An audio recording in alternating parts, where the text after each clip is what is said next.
this side is touching.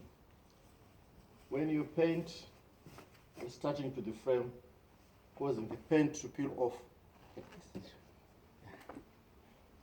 So what I'm going to do is to sand a little bit so that the frame and the door will leave a gap.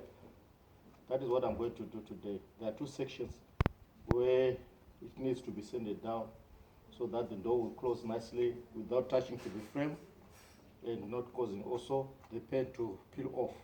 So I'm going to sand a little bit with my angle grinder.